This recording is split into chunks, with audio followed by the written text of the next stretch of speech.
یہ کہ حضور پر جب وحی کا آغاز ہوا اور جب آپ نے اپنی نبوت کا اعلان کیا تو جو مخالفت ہوئی ہے وہ 3 برس تک، اس مخالفت کے بارے میں 2 باتیں نوٹ کر لیجئے. وہ مخالفت ذاتی طور پر، شخصی طور پر حضور کی تھی. ابھی ایمان لانے والے چند تھے، ان کی لوگوں کو زیادہ پرواہ نہیں تھی. انہیں یہ توقع ہی نہیں تھی کہ یہ جو ہے کوئی بڑی شے بن جائے گی اور بڑی تحریک بن جائے گی اور ہمارے لیے وہ بہت خطرے کا باعث ہو جائے گی، ہمارے مفادات کے لیے، ہمارے اقتدار کے لیے. بس وہ شکل یہ تھی کہ بس وہ اس میں جو اصل مرکزی شخصیت ہے، اگر کسی طرح اس کو داغدار کر دیا جائے، اس کی کریڈیبلٹی ختم کر دی جائے، یا یہ کہ اس کی ول پاور کو کرش کر دیا جائے، اتنا اس کا ساتھ کیا جائے معاملہ کہ ان کی قوت ارادی جواب دے جائے، تو باقی سب خود بخود ٹھیک ہو جائے گے. تو اصل میں تو جو ہے اس تحریک، اس دعوت کی اصل جڑ اور بنیاد تو حضور کی شخصیت ہے.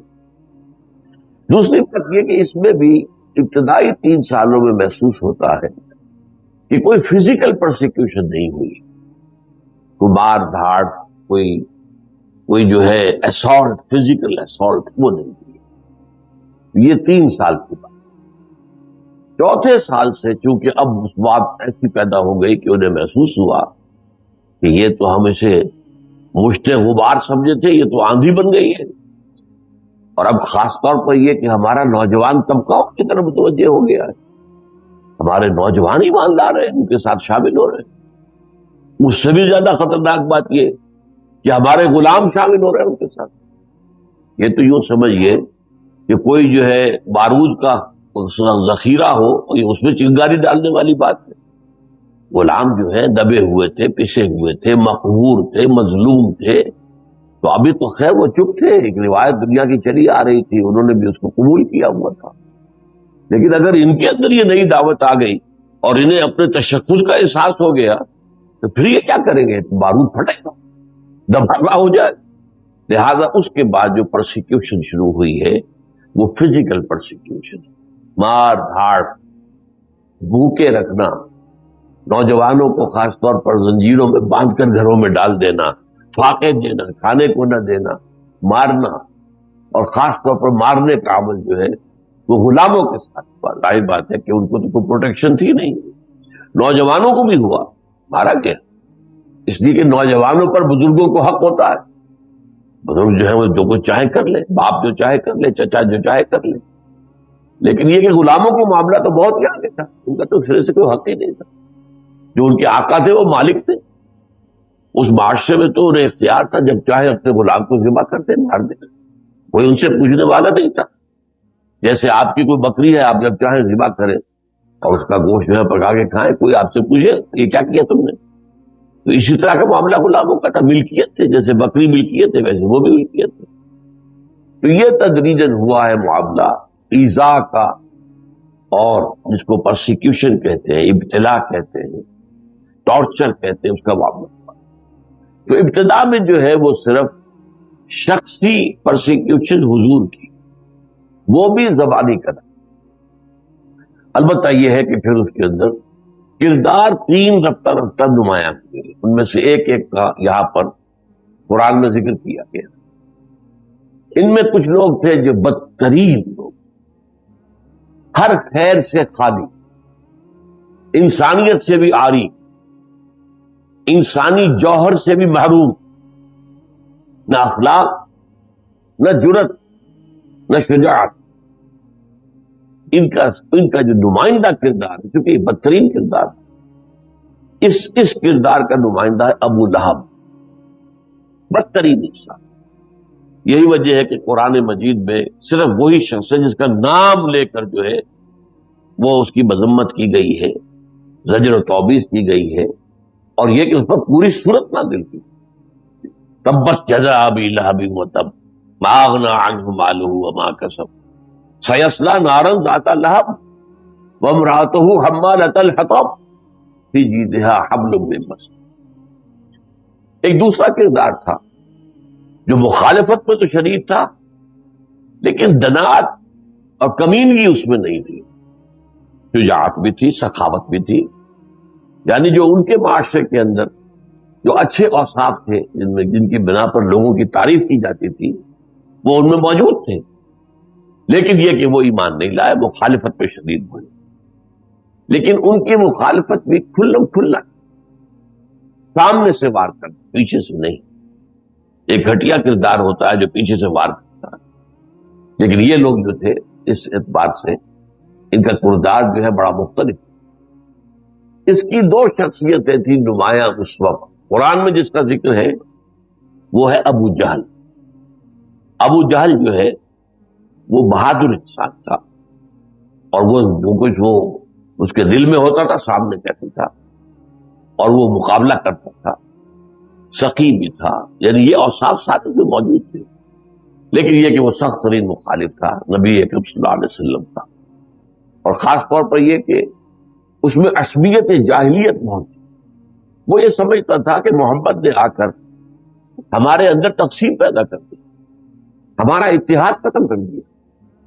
قریش کا قبیلہ تقسیم ہو گیا.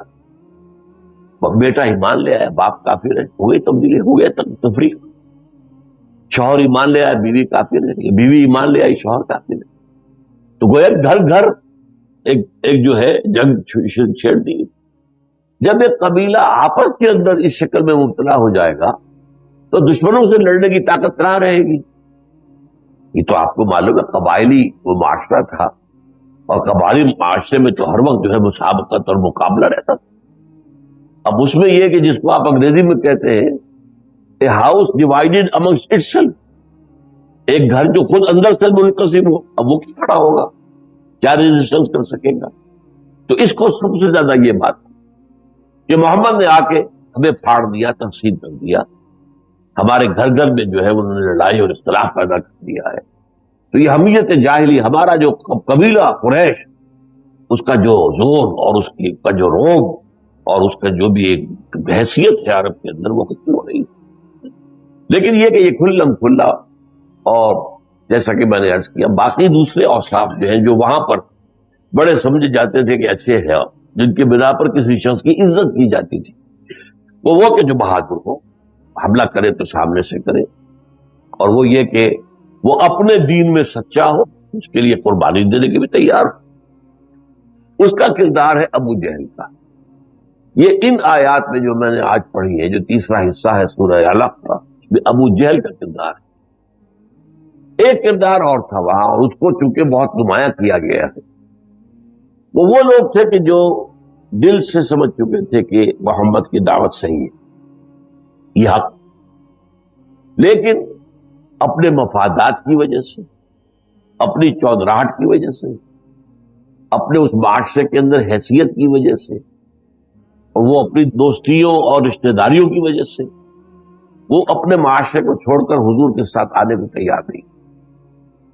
ان کی پوزیشن کیا ہوتی تھی؟ وہ سمجھیے جو منافقین کی پوزیشن بعد میں مدینے میں ہوئی، یہ اس کے برعکس تھے. منافقین ایمان تو لے آئے لیکن دل سے ایمان نہیں لائے تھے، لہذا جب جو ابتلا کا وقت آتا تھا تو پیچھے ہٹ جاتے تھے. اب جنگ کا وقت آیا، نکلو، پیچھے ہٹ گئے. انفاق کا وقت ہے، آؤ اللہ کی راہ میں خرچ کرو، ضرورت ہے، پیچھے ہٹ گئے. تو یہ منافقین. اسی طرح کا برعکس کر لیجئے کہ یہ وہ لوگ تھے یہاں پر کہ جو دل سے قائل ہو چکے تھے کہ بات صحیح ہے، لیکن وہ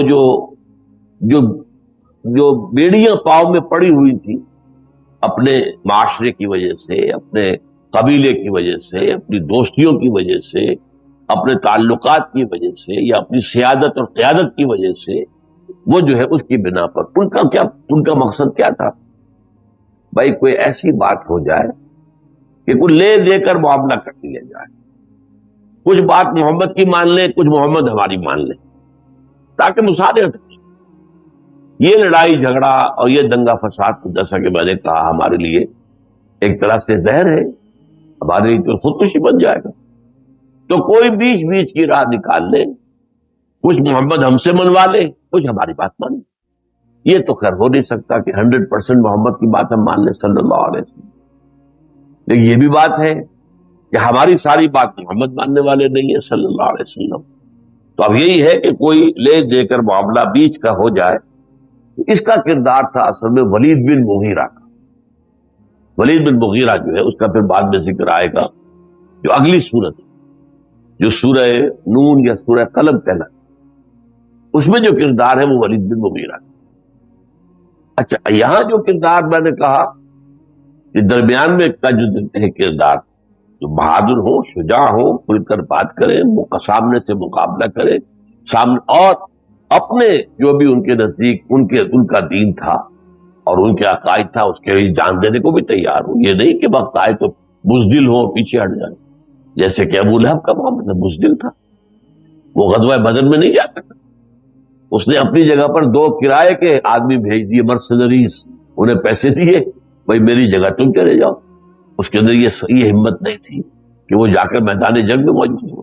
ابو جہل میدان میں گیا ہے، وہاں اس نے اپنی گردن بھی کٹوائی ہے، کوئی ٹھیک ہے، اور اس نے اپنے باطل دین کے لیے، غلط عقائد کے لیے جان دی ہے. بلکہ جب اس کی گردن کاٹی جا رہی تھی تو اس نے کہا تھا ذرا نیچے سے کر کے کاٹنا، تاکہ جب اسے نیزے پر رکھو گے میرے سر کو اور اونچا کرو گے تو اور اونچا نظر آئے، یہ معلوم ہے واقعی سردار کی گردن. یہ اس نوعیت کا آدمی. اچھا، ایک دوسرا کردار اسی نوعیت کا تھا جو پھر ایمان ہے، لیکن باقی اعتبارات سے یہی سارے اوصاف اس پہ بھی تھے. شجاعت، بدانگی، جو بات کہنا اس پر عمل کرنا، حملہ کرنا تو سامنے سے کرنا، پیچھے سے نہیں، بزدلی نہ دکھانا، اور اس میں اور جو ہے سخاوت بھی. یہ سارے کردار موجود تھے. اور یہ کہ وہ جو ایک میں نے بتایا کہ جو سب سے بڑا الزام تھا ابو جہل کا، وہ ان کی طرف سے بھی تھا. یہ میں ذکر کر رہا ہوں حضرت عمر کا رضی اللہ تعالیٰ. ان میں بھی یہ تھا کہ یہ گھر گھر جو ہے لڑائی چڑھوا دی محمد صلی اللہ علیہ وسلم. اور آپ کے علم میں ہے کہ وہ تو اب معاملہ ٹنٹا ختم کرنے کے لیے، ٹنٹا مکانے کے لیے وہ تو تلوار لے کر دنگیر چلے تھے کہ آج میں محمد کا خاتمہ کر دوں گا صلی اللہ علیہ وسلم، تاکہ یہ روز کی کل کل جو ہے ہمارے ہاں جو ہو رہی ہے، جب پلش ہو رہی ہے، گھر گھر میں جنگ چھڑ گئی ہے، یہ ختم. وہ دوسری بات ہے کہ وہ جو دعا تھی حضور کی میں بعد میں بیان کروں گا، اللہ تعالیٰ نے ان کے بارے میں قبول کر لی. بہرحال یہ جو کردار ہے ابو جہل کا، اس کے بارے میں بھی یہ 2 باتیں نوٹ کر لیجئے. بلکہ ایک بات بڑی اہم ہے سیرت النبی کے اعتبار سے. حضور صلی اللہ علیہ وسلم کو گویا کہ اللہ تعالی نے کچھ عرصے تک کفار کے حوالے کر دیا کہ جس طرح چاہو تکلیف دے کر انہیں آزما لو. ہمارے نبی کے کردار میں کوئی کچا پن ہے، کوئی کمزوری ہے، کوئی مخالفت سے پیچھے ہٹ جانا اس کے لیے ممکن ہے؟ دیکھ لو 10 سال. اس کے بعد ٹرننگ پوائنٹ آیا اور وہ ہے یوم طائف. طائف پر حضور کی تکلیف جو ہے کلائمیکس. اس وقت تک حضور نے اللہ تعالیٰ نے حضور کو کبھی بھی کوئی معجزانہ طریقے سے، ما فوق الفطری طریقے سے بچایا نہیں. اس کی حکمت یہ جو میں بیان کر رہا ہوں، یہ مولانا سید مناظر حسن گیلانی رحمۃ اللہ علیہ، ایک بڑی عظیم شخصیت گزرے ہیں ہندوستان میں پچھلی صدی میں. ان کی کتاب ہے النبی الخاتم، بڑی چھوٹی سی کتاب، لیکن سیرت کی بڑی بڑی والیومز پر بھاری ہے. اس میں آپ کو سیرت کا فلسفہ ملے گا. جب یہ بات انہوں نے لکھی ہے کہ جب طائف کے اندر انتہا ہو گئی کہ حضور گئے تھے یہ امید لے کر کہ شاید وہاں کا کوئی بڑا سردار وہ ایمان لے آئے، تو یہ مکے والے تو اب طے کر چکے مجھے قتل کر دیں گے، اس لیے کہ ابو طالب پہ انتقال ہو گیا. بنو ہاشم کی جو سپورٹ مجھے حاصل کی وہ ختم. اب تو بنو ہاشم کا سردار جو ہے ابو لہب ہے، وہ تو میرا جانی دشمن ہے خود پہلے سے. حالانکہ چچا ہے، ابو طالب بھی چچا تھے، انہوں نے سپورٹ دیے رکھی، اگرچہ ایمان تو نہیں لائے، سپورٹ دیے رکھی. وہ جو وہاں گئے ہیں 3 دن وہاں جو گزرے ہیں وہ تکلیف اور مصیبت جس کے پاس گئے اس نے انتہائی جو ہے توہین آمیز. اچھا آپ کو اللہ نے رسول بنایا, اللہ کو کوئی اور نہیں ملا تمہارے سوا؟ تو یتیم مفلس قلاش آدمی, تمہارا تو باپ مر گیا تھا تمہاری پیدائش سے بھی پہلے, اور تمہارے پاس تم کو چھوڑ کے نہیں گیا تھا باپ, باپا کو وراثت نہیں تھی, نکل جاؤ. انا للہ و انا الیہ. ایک دوسرے کے پاس گئے, انہوں نے کہا فوراً چلے جاؤ یہاں سے, اس لیے کہ ہو سکتا ہے میں تمہاری کوئی توہین کر بیٹھوں, اور تم واقعی اللہ کے نبی ہو تو پھر میں تو مارا گیا. لے جاؤ چلے جاؤ, میں اس کو زیادہ دیر برداشت نہیں کرتا. یہ جواب ملے, یوں سمجھیے تیر کی طرح کلیجے سے پار ہو جانے والے جواب. اس کے بعد جو ہے آپ باہر نکلے ہیں تو انہوں نے اشارہ کر دیا چھوکروں کو, یہ جو اسٹریٹ ارچنز کہلاتے ہیں, کہ ذرا ان کی خبر لو, یہ نبوت کے دعوے دار بن کر آئے. اب ان پر پتھراؤ ہو رہا ہے, چھوکروں نے گھیر رکھا ہے اور تالیاں بجا رہے ہیں, اور یہ کہ سیٹیاں بجا رہے ہیں, تالیاں بجا رہے ہیں. وہ ادھر سے پتھر مار رہا ہے, ادھر سے مار. ساتھ صرف ایک آدمی تھے, حضرت زید بن حارثہ. وہ سامنے آتے تھے کہ پتھر روک لے تو پیچھے سے پتھر آ رہے ہیں, پیچھے آتے تھے کہ مجھ پر آئے پتھر, حضور پر نہ آئے تو آگے سے آ رہے ہیں. آپ کا لہو لہان ہو گیا جسم, اتنے جو ہے وہ خون جو بہا ہے کہ جوتیوں میں جا کے جم گیا. اس وقت پھر آپ کے دل سے جو دعا نکلی ہے, تھوڑی دیر کے بعد آپ جا کر ایک باغ کے اندر پناہ گزین ہو گئے, وہاں جو دعا نکلی ہے, اللہم الیک اشکو ضعف قوتی وقلت حیلتی وہوانی علی الناس. اے اللہ تیری جناب میں فریاد لے کر آیا, اپنی قوت کی کمی کا, اپنے وسائل کی کمی کا. اور یہ جو توہین ہو رہی ہے, یہ جو میری بے عزتی ہو رہی ہے لوگوں کے سامنے, حوانی علی الناس, علامن تکلونی, کس کے حوالے کر دیا ہے مجھے, نوٹ کیجیے الفاظ, علامن تکلونی الا بعیدی یتجہمنی اور الی عدو ملکت امری. اپنے لوگوں کو چھوٹ دینی ہے کہ مجھ کے اوپر ہجوم کرے, مجھ سے جو چاہے وہ کرے, اور جو میرے دشمن ہیں دور کے ہیں انہیں حکمت دے دی ہے, سارا اختیار دے دیا ہے, مجھے ان کے حوالے کر دیا. لیکن اس فریاد کے بعد پھر وہ مقام عبدیت جو ہے وہ لوٹ کر آیا. ان لم یکن علی غضبک فلا ابالي. اے اللہ اگر تو ناراض نہیں ہے تو پھر مجھے کوئی پرواہ نہیں, ٹھیک ہے, سر تسلیم خم ہے جو مزاج یار ہے. مجھے تو اگر ہے تو احساس, اگر ڈر ہے تو یہ کہ تو ناراض تو نہیں ہوگی, یہ سارا جو کچھ میرے ساتھ ہو رہا ہے تیری ناراضگی کا مطلب تو نہیں. پر یہ ہے پوائنٹ, مولانا مناظر حسن گیلانی رحمۃ اللہ علیہ کہتے ہیں یہ پوائنٹ ہے جس کے بعد ٹرننگ پوائنٹ ہو گیا. اس کے بعد سے اللہ تعالیٰ نے اپنے نبی کی معجزانہ طور پر تحفظ کیا. چنانچہ آپ کو معلوم ہے کہ جس رات آپ نکلے ہیں گھر سے, رات کو مدینے کے لیے جانے کے لیے, ہجرت کے لیے, تو پہرا تھا چاروں طرف گھر کے, کسی کو آپ نظر ہی نہیں آئے. صبح کو جا کر انہوں نے گھر کے اندر بستر کی چادر اٹھائی تو حضرت علی سو رہے تھے, حضور تو نکل گئے. اسی طرح غار ثور کے اندر جبکہ کفار عین اس کے دہانے پر پہنچ چکے تھے, اور جو کھوجی تھا وہ لے, میرا فن بتاتا یہی ہے محمد, تمہارا دماغ خراب ہوا, اس غار کے اندر ہو سکتا ہے کوئی, اس کے اوپر تو جو ہے مکڑی کا جالا تنا ہوا ہے, کوئی اندر جاتا تو جالا ٹوٹ نہ جاتا, اور یہاں تو کبوتری نے انڈے دے رکھے ہیں, کوئی یہاں داخل ہوتا تو کبوترے کے انڈے ٹوٹ نہ جاتے. تمہارا دماغ خراب ہوا. اللہ تعالیٰ نے اس طریقے سے اپنے نبی, حالانکہ اندر حضرت ابو بکر ساتھ تھے, اور وہ یہ کہہ رہے تھے کہ اے رسول اللہ صلی اللہ علیہ وسلم, اگر انہوں نے اپنے قدموں کی طرف بھی نگاہ ڈال دی تو ہم نظر آ جائیں گے, پکڑے جائیں گے. اور حضور فرما رہے تھے لا تحزن ان اللہ معنا, گھبراؤ نہیں, اللہ ہمارے ساتھ. اس غار کے اندر جو کہیں ایسے تھے, کہیں معلوم ہوتا کہ یہ بل ہے, کسی کا سانپ کا بھی ہو سکتا ہے, یہ بچھو کا بھی ہو سکتا ہے.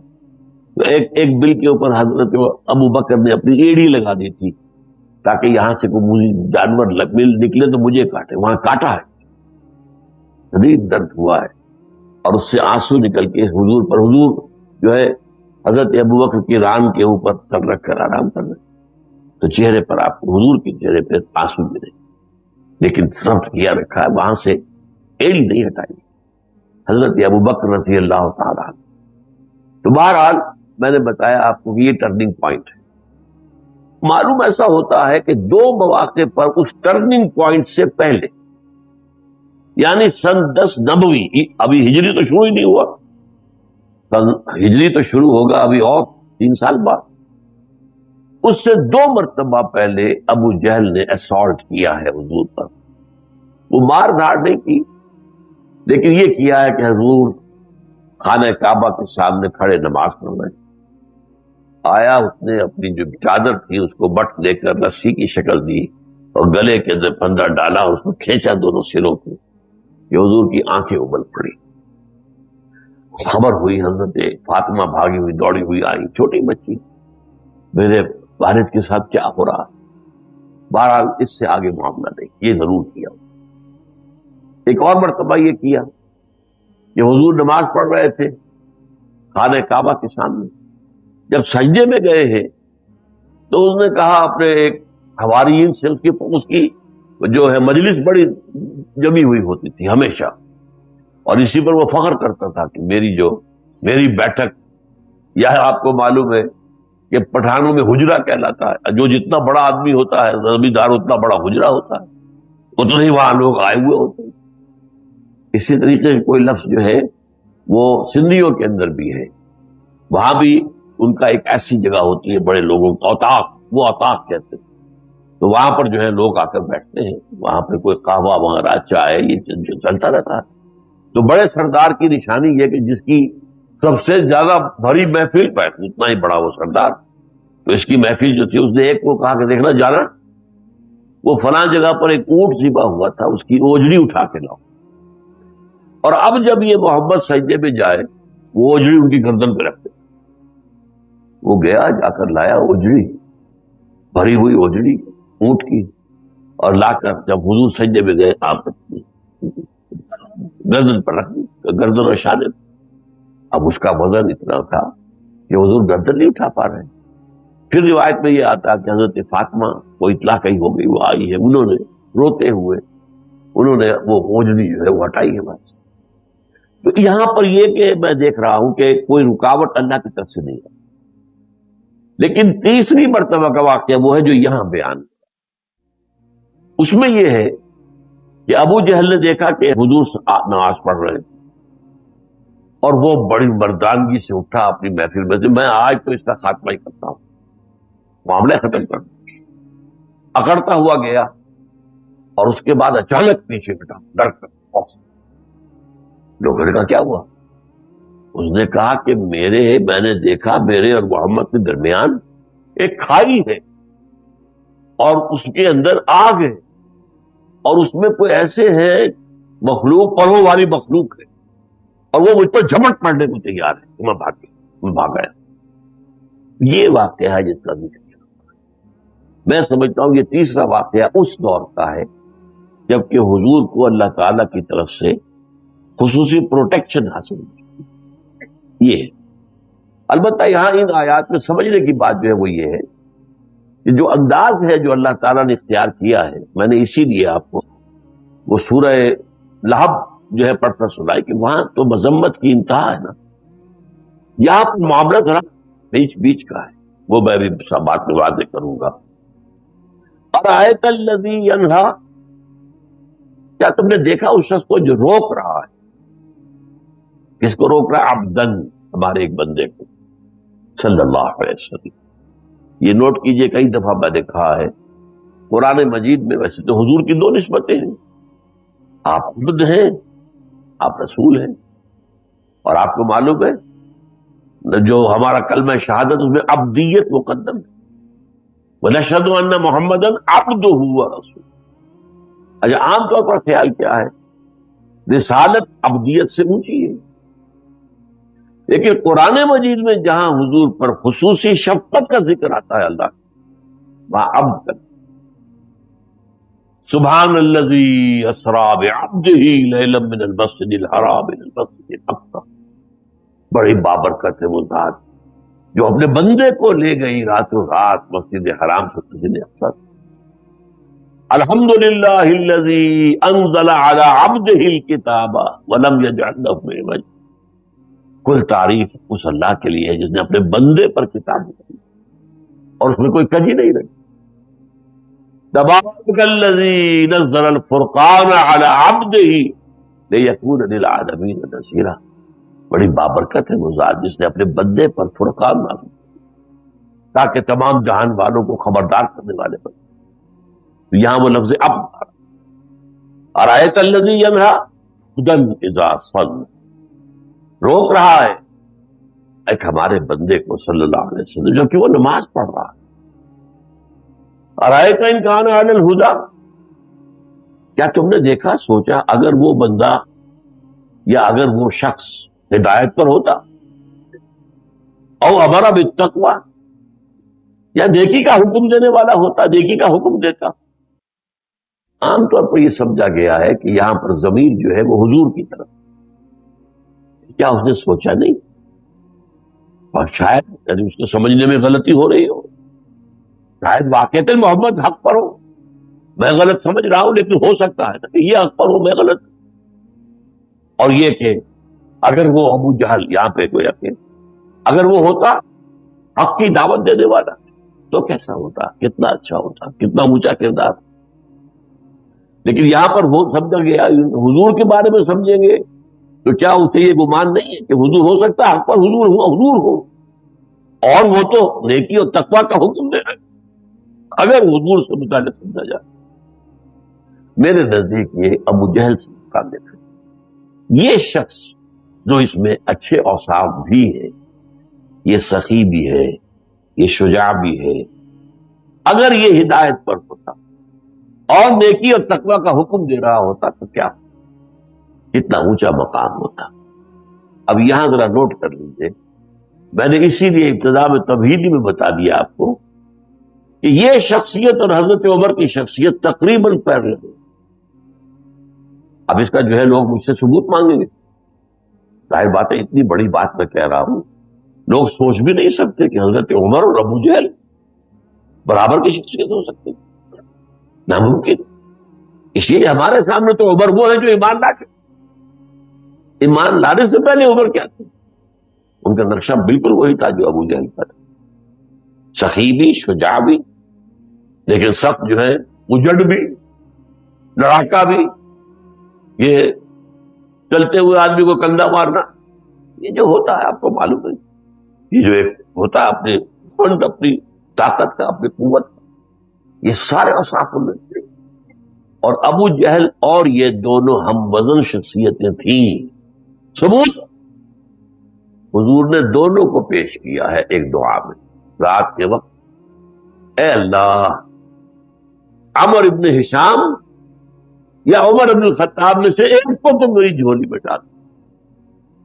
یہ حدیث ثابت ہے، صحیح ہے کہ اللہ تعالیٰ ان دو میں سے ایک کو اگر وہ ایمان لے آئے اور میری جھولی میں آ جائے تو اسلام کو تقویت حاصل ہوگی۔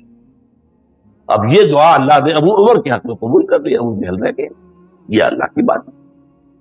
چنانچہ وہ جو میں واقعہ آپ کو سنا رہا تھا، کس بات پر ایمان لائے؟ تلوار لے کر نکلے تھے ختم کرنے کے لیے، لیکن یہ کہ راستے میں مل گئے حضرت حذیفہ، انہوں نے کہا کہاں چلے عمر؟ کہ آج یہ محمد کا میں قصہ تمام کر کے آؤں گا صلی اللہ علیہ وسلم۔ کہنے لگے تم محمد کا قصہ بات کرو گے؟ تمہاری بہن اور بہنوئی ایمان لا چکے، پہلے ان کی تو خبر لو۔ اس لیے کہ حضرت فاطمہ بنت خطاب حضرت عمر کی ہمشیرہ ایمان لا چکی تھی، ان کے شوہر سعید ابن زید ایمان لا چکے تھے، اور وہ تو عشرہ مبشرہ میں سے سعید ابن زید، اس لیے کہ ان کے والد جو تھے زید وہ اصل میں صدیقین میں شمار ہوتے اگر زندہ رہتے ایمان لے آتے، حضرت ابو بکر کے مساوی شخصیت تھی، لیکن حضور پر نبوت کی آمد سے پہلے انتقال ہو گیا، ورنہ وہ کبھی انہوں نے شرک نہیں کیا تھا اپنی زندگی میں، اور سخی انسان تھے اور بہت اچھے عمدہ اعلیٰ اخلاق کے آدمی تھے، اور وہ جو ہے خانہ کعبہ کے پردے پکڑ پکڑ کر کہتے تھے، زید ابن عمرو ابن نفیل خانہ کعبہ کے کپڑے پکڑ کر کہتے تھے، اے اللہ میں تیری بندگی کرنا چاہتا ہوں، صرف کیسے کروں مجھے پتا نہیں۔ اب ظاہر بات ہے کہ اگر حضور کی نبوت کا ظہور ہو چکا ہوتا ان کی زندگی میں تو فوراً ایمان نہیں لاتے، جیسے وہ بکری ایمان لائے، تو ان کے بیٹے ہیں سعید ابن زید، اب وہ ایمان لائے ہوئے۔ حضرت عمر وہاں پہنچے، دروازہ کنڈی لگی ہوئی تھی، کٹ کٹ کر رہا ہے، کون؟ عمر۔ اب یہ دونوں جو ہے اس کو کیا کر رہے تھے یہ بھی سن لیجیے، اس لیے کہ وہاں کیا طریقہ تھا تبلیغ کا۔ حضور کے پاس کچھ نوجوان جو گھروں سے نکال دیے گئے، وہ حضور کے پاس رہتے تھے ہمہ وقت، اب وہ ہمہ وقت کارکن ہو گئے، ان کا کوئی اور کام تو رہا نہیں، تو وہ جو ہے انہی میں سے جو ہے کئی نوجوان، وہ سب کے نمائر انہی میں سے تھے، اور خباب بن الارت رضی اللہ عنہ یہ بھی انہی میں سے تھے۔ تو سورہ طٰہٰ کی آیات نازل ہوئی تھی اور وہ پڑھانے گئے تھے وہاں، یہ طریقہ یہی تھا، اور تو کوئی نہیں تھا۔ تو وہ جو یہ لوگ تھے نوجوان، یہ پھر جاتے تھے اور اہل ایمان کے گھروں پر جا کر پھر انہیں وہ آیات میں اب یہ آیات نازل ہوئی ہے، تو وہ انہیں تلقین کرتے تھے، یاد کراتے تھے، یہ کام ہو رہا تھا۔ اب انہوں نے فوراً اٹھ کر جو ہے حضرت خباب کو تو انہوں نے کہیں چھپایا، اس کے بعد دروازہ کھولا، کیا کر رہے تھے، کیا پڑھ رہے تھے؟ اب یہ کہ کیا کریں، حضرت عمر سے کیسے جھوٹ بولے، کہا ہمیں کتاب پڑھ رہے تھے، یہ دکھاؤ کیا، نہیں تم ہاتھ نہیں لگا سکتے اوپر۔ بہن نے کہا تم مشرک و نجس، یہ پاک ہے، تھپڑ مارا بہن کے۔ بہن نے کہا کہ عمر چاہے تم ہمیں ہلاک کر دو، اب ہم اس دین کو چھوڑنے والے نہیں، بس یہ جملہ ہے جس سے عمر کی تقدیر بدل گئی۔ یہ صنف ناگو، یہ لڑکی، یہ عورت، اور اس کو میں نے یہ تھپڑ مارا ہے اور یہ تیار ہے ہلاک کرنے، دین نہیں چھوڑیں گے، ایمان سے۔ پھر کہا اچھا اب تو مجھے پڑھاؤ، نہیں نہاؤ غسل کرو۔ اس کے بعد یہ ہے کہ انہیں پھر وہ سورہ طٰہٰ کی آیات پڑھائی گئی۔ اب وہ گئے وہاں پر، تلوار جو ہے حضور کے گردن پر گئے، وہاں دستک دی، کون؟ عمر۔ صحابہ کچھ جو تھے وہاں پر، کوئی نوجوان تھے، کچھ اور تھے، گھبرا گئے۔ حضرت حضور نے فرمایا نہیں، دروازہ کھول دو، مسکراتے ہوئے۔ اب وہ اندر داخل ہوئے ہیں تو تلوار جو ہے گلے میں لٹکا رکھی تھی، کیا تو تلوار ہاتھ میں کھینچی ہوئی تھی، یہ گلے میں لٹکانا یہ غلاموں کا ایک کام سمجھا جاتا تھا۔ تو میں یہ عرض کر رہا ہوں کہ یہ دونوں شخصیتیں مساوی، اور اسی لیے حضور نے دونوں کو پیش کر دیا کہ اللہ، اس ابو جہل کا نام عمرو تھا، عمرو بن ہشام، اس کے باپ کا نام ہشام، یہ نام ابو جہل سے کیوں مشہور ہے، اس کی کنیت ابو جہل کیوں بن گئی؟ جہالت کا باپ۔ اچھا جہالت کا لفظ جو ہے ہماری زبان میں کسی اور معنی میں، ان پڑھ کے معنی میں، عربی میں جہالت وہ ہوتا ہے جو مشتعل مزاج جہل۔ چنانچہ عمرو بن کلثوم کا ایک بڑا پیارا شعر ہے، بہت عمدہ، الا لا یجہلن احد علینا فنجہل فوق جہل الجاہلین۔ دیکھنا ہم پر کوئی جہالت نہ اختیار کرے، یعنی ہم پر کوئی جو ہے کوئی حملہ نہ کر دے جہالت کے اندر، اور اب جوش میں آ کر، الا لا یجہلن احد علینا فنجہل فوق جہل الجاہلین، پھر ہم تمام جاہلوں سے بڑھ کر جاہل ثابت ہو گئے۔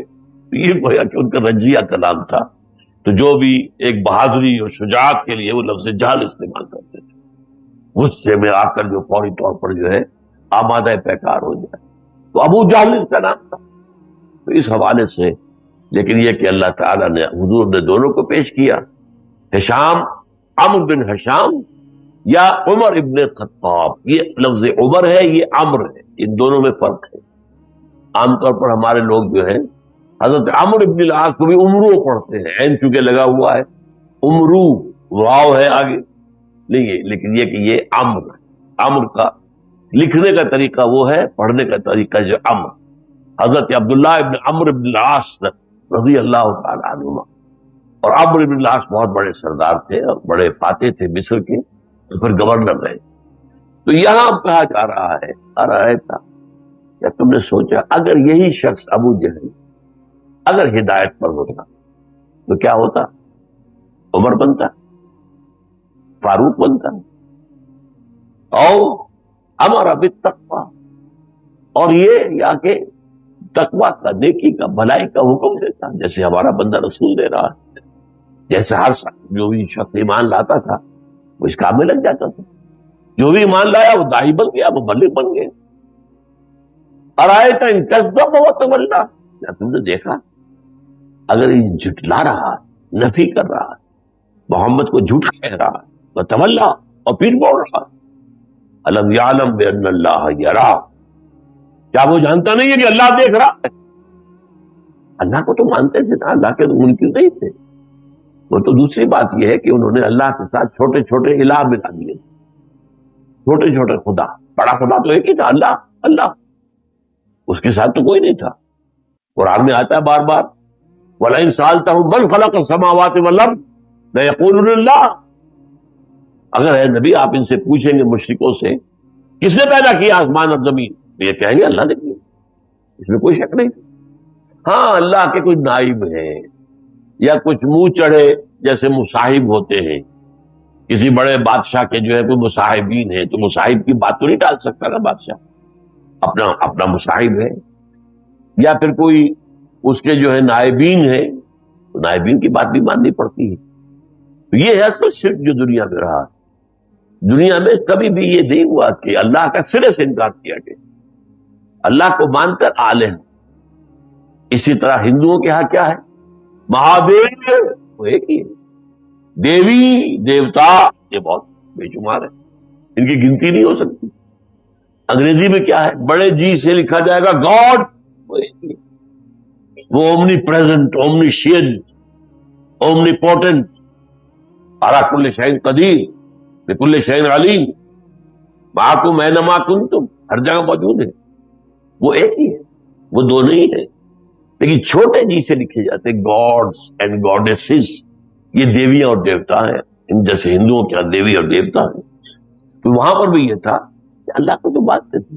الم یعلم ان اللہ یرا کلا لئن لم ینتہ، کوئی نہیں، اگر یہ باز نہ آیا لنسفعا بالناصیہ، تو اس کی پیشانی کے بال پکڑ کر گھسیٹا جائے گا، ناصیۃ کاذبۃ خاطئہ، یہ پیشانی جو جھوٹی ہے، خطا کار ہے، فلیدع نادیہ، تو پھر پکار لے اپنی پارٹی، اپنی مجلس کے لوگ جو اپنے پاس بیٹھے ہوئے ہیں، اس کی بیٹھک کے اندر، اس کے اوطاق میں، یا اس کے حجرے کے اندر جو بیٹھے، بلا لے سب کو۔